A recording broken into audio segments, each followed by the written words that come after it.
Salam əziz şagirdlər, bu gün sizinlə test toplusundan rasional ifadələr bölməsinin ifadələrin sadələşdirilməsi alt bölməsinə aid bir neçə maraqlı sualın izahı ilə tanış olacağıq. İlk sualımız 10 nömrəli sualdır və sualda deyilir. İfadə verilib və ifadənin qiyməti 1-ə bərabərdirsə, M ifadəsi aşağıdakılardan hansına bərabərdir deyilir. İfadəyə baxsaq görərik ki, x-də 1 üzərinə gəl, y-də 1 vurulsun M bərabərdir 1-ə yazılıb. Biz mötərizəni sadələşdirsək, orta məxrəc tapırıq. X, Y. Sürətdə isə Y üzərinə gəl X olur və bu ifadənin M-ə hasilindən biz cavabda 1 almışıq. Və təbii ki, biz bilirik ki, əgər iki ifadənin hasili 1-ə bərabərdirsə, bu ədədlər bir-birinin tərsidirlər. Yəni, burada M bərabərdir. Bu ifadənin tərsi, yəni X, Y bölünsün Y üzərinə gəl X-a bərabər olmalıdır. Biz isə bunu cavablara nəzər salsaq, görərik ki, C variantı düzgün cavab eləyir. Keçirik növbəti sualımıza. Növbəti sual 15 nömrəli sualdır. İfadəni sadələşdirmək tələb olunur. Misalı köçürək ilk əvvəl diqqətlə baxsaq, görərik ki, burada M n üstü mənfi 1-dir. Mən bunu elə M böl n yazacağım. Mənfi 1-ə görə n aşağı düşür. Çıx n M üstü mənfi 1-dir. Böl M yazılır. Vurulsun. Burada M çıx N'in üstü ümumi mənfi 1-dir. Yəni 1 böl M çıx N'dir bu ifadə. Vurulsun M. N M üzərinə gəl N-ə nisbəti. İndi ilk iki ifadə üçün mötərizənin daxili üçün orta məxrəc M vur N hasilidir. Orta məxrəcə gətirək. Yəni M N M kvadratı çıx N kvadratı alınır. Kvadratı çıx N kvadratı vurulsun 1 böl. Diqqətli baxsaq, bu iki kəsri elə birbaşda bir-birinə vurub da yaza bilərik. Biri M-ə vursaq, M vur N eləyir. M çıx N, M üzərinə gəl N-ə hasili isə bizə elə müxtəsər massivdən M kvadratı çıx N kvadratını verir. Burada M kvadrat çıx N kvadratlar və M-lər ixtisar gedir və misalımızın cavabı olur 1. Düzgün cavab eləyir D variantı. Keçirik növbəti suala. Növbəti sual 26 nömrəli sualdır. Sualda deyilir ki, 2 böl x bərabərdirsə 3 böl z çıxılsın 1 böl y bərabərliyindən z-i x və y ilə ifadə etmək lazımdır. Bunun üçün z-i bir tərəfdə saxlayıb digər verilənləri bir tərəfdə yığaq tənlikdə, yəni 3 böl z bərabərdir 2 böl x çıxılsın. Üzərinə gəl 1 böl y olur. Daha sonra sağ tərəfi orta məxrəcə gətirək, yəni x, y-də məxrəcə gətirsək, 2y üzərinə gəl x almış olarıq. Burada tənasüb tətbiq eləyək. Yəni z vurulsun 2y üzərinə gəl x bərabərdir 3x, y almış oluruq. Və bizdən də z-i soruşurdular. Ona görə z-i tapmaq üçün 3y-i, x-y daha doğrusu bölməliyik. 2y üzərinə gəl x-a və cavablara nəzər salsaq, görərik ki, düzgün cavab C variantı eləyir. Keçirik növbəti suala. Növbəti sual 41 nömrəli sualdır. Və sualda deyir ki, x-y bölünsün x kvadratı üzərinə gəl y kvadratı bərabərdir 0,4 olarsa x böl y nisbətinin kiçik qiymətini tapaq. Kiçik qiymət. Bu ifadədən x böl y-in kiçik qiymətini tapmaq üçün ilk əvvəl necə eləyək? Gəlin bu 10,4-ü mən 5-də kimi yazım. Daha sonra həm sağ tərəfin, həm də sol tərəfin tərsini tapaq. Yəni, sürət və məxrəclərin yerini dəyişirik. Tənasübdür. sürət və məxrəclərin yerini dəyişsək, bu ifadənin qiymətində heç bir dəyişiklik olmayacaq. Yəni, x-in kvadratı üzərinə gəl y-in kvadratı bölünsün x, y bərabər olmalıdır 2-də 5-ə. Bundan sonra sol tərəfin məxrəcini sürətlər üzrə 2 dəfə ayıraq. Yəni, x kvadratı bölünsün x, y üzərinə gəl y kvadratı bölünsün x, y bərabərdir. 2,5 yazacağım elə.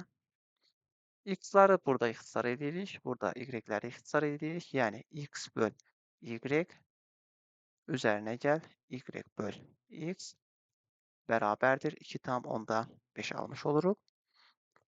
Daha sonra burada biz həll etmək üçün bu misalı x böl y-ə, yəni bizdən soruşulan x böl y-dir. 1 t desək, bu misalımız t üzərinə gəl y böl x onun tərsi olduğuna görə 1 böl t bərabərdir 2,5 eləyəcək. Hər tərəfi t-yə vursaq, burada alacaq ifadəmizi t kvadratı 2,5 t-ni çıxararaq bu tərəfə çıx 2,5 t üzərinə gəl 1 bərabərdir 0 almış oluruq. Artıq kvadrat tənlik aldıq. Bu kvadrat tənliyin köklərini təyin edək. Diskriminantı təyin eləsək, ilk əvvəl alt tam %25-in kvadratından çıxırıq 4-ü 2,25 qalır. Köklərimizdən birincisi t1 bərabərdir. 2,5 üzərinə gəl 1,5 2,25-dən 1,5 çıxır. Bölürük 2-yə və ikinci kökümüzü tapmaq üçün 2,5 çıxılsın 1,5 bölünsün 2 eləyir. Burada kökümüz 2-də 1 eləyir. Burada isə kökümüz 2 eləyir. Lakin bizdən x böl y-in kiçik kökünü istəyirdilər. Deməli, düzgün cavabımız eləməlidir. Y variantı. Növbəti sual 49 nömrəli sualdır və sualda deyilir ki, iki kəsirimiz var. Kəsirlərinin cəmi bu ifadəyə bərabər olarsa, A parametrinin qiymətini hesablamaq tələb olunur. Gəlin bu iki kəsirin cəmini tapaq. X çıx 4-də AX üzərinə gəl. X üzərinə gəl 4-də BX üzərinə gəl C. Bərabərdir verilib. X-in kvadratı çıx 16.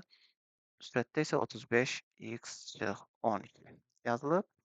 Burada biz nə etməliyik? İlk əvvəl orta məxrəcə gətiririk və orta məxrəcə gətirsək, sol tərəfdə görərik ki, elə x çıx 4, x üzərinə gəl 4 alınır, digər məxrəclə eynidir. Burada AX-i vurmalıyıq. AX-i vurmalıyıq. X üzərinə gəl 4-ə, üzərinə gəl. Daha sonra x çıx 4-ü isə vurmalıyıq BX üzərinə gəl C-yə. Və nəticədə bizdə x-in kvadratı çıx 16, sürətdə isə 35 x çıx 12 alınır. İfadəyə nəzər salsaq, görərik ki, deməli, burada eynilik alınmalıdır. Məxrəclərimiz eynidir, deməli, sürətlərimiz də eyni olmalıdır. Yəni, sürətlərdəki ifadələri eyniləşdirək, məxrəclərlə işimizi yekunlaşdırdıq. Sürəti vurub açsaq, a x kvadratı burada davam edirik. Üzərinə gəl 4ax x. Üzərinə gəl, davam edirəm.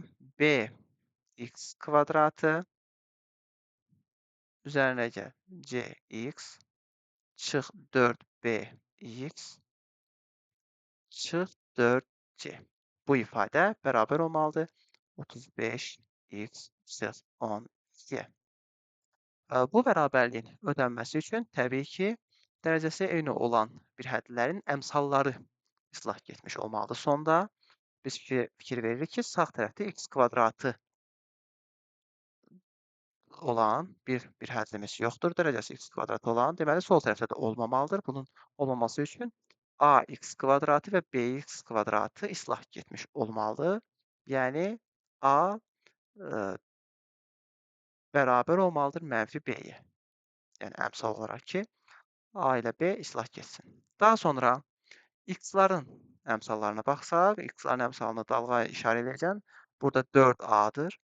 Daha sonra C'dir və mənfi 4B'dir. Onlar x-ların əmsallarıdır. Sağ tərəfdə isə x-in əmsalı 35 qalıb. Deməli, 4A üzərinə gəl B 44B bərabər olmalıdır 35-ə. Bunu aldıq və son olaraq da bizdə baxırıq ki, mənfi 4C var ki, bu isə mənfi 12-yə bərabər olmalıdır. İslah etmək üçün mənfi 4C bərabər olmalıdır mənfi 12-yə. Biz bu üç ifadədən, tənlikdən sistem yaradaraq A-nı, B-ni və C-ni təyin edə bilərik. Bizdən də A-nı çıxır. Buradan elə dərhal C-nin 3 olduğunu tapa bilərik. C 3-dürsə, gəlirik bu bərabərliyə. C-ni yerinə 3 yazıb sağ tərəfə keçirsək, 4-ü də mötərizə xaricinə çıxarsaq, 4A çıx B bərabərdir 32 alarıq.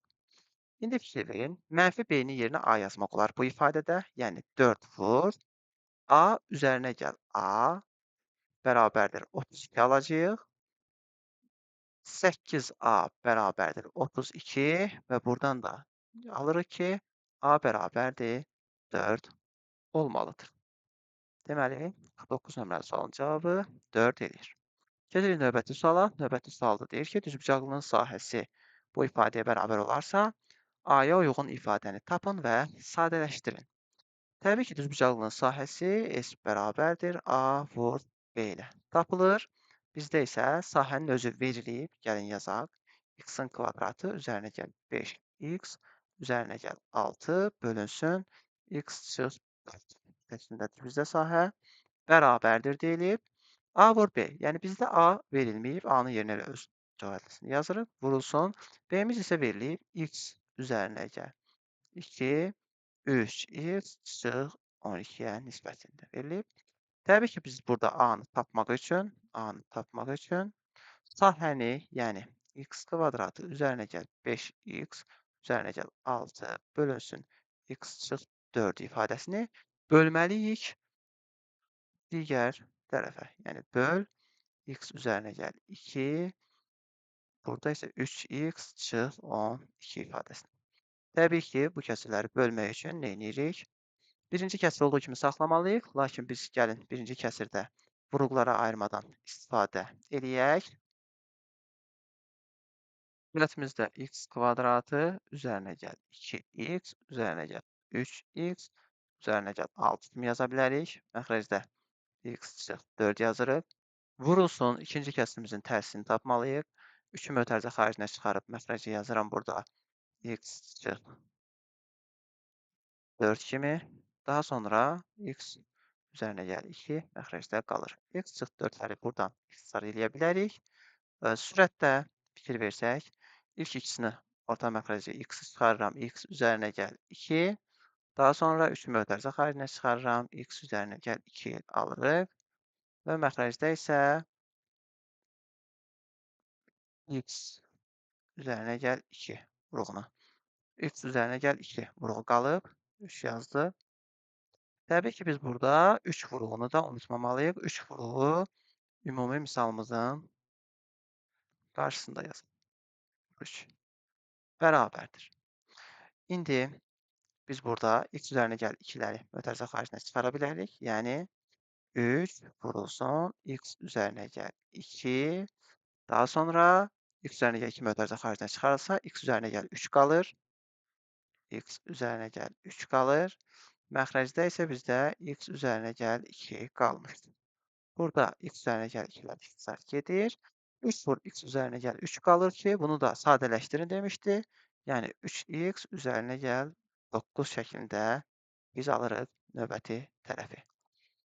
Bununla da bu mövzuya aid olan sualların izahını yekunlaşdırdıq. Növbəti videolarda görüşərik.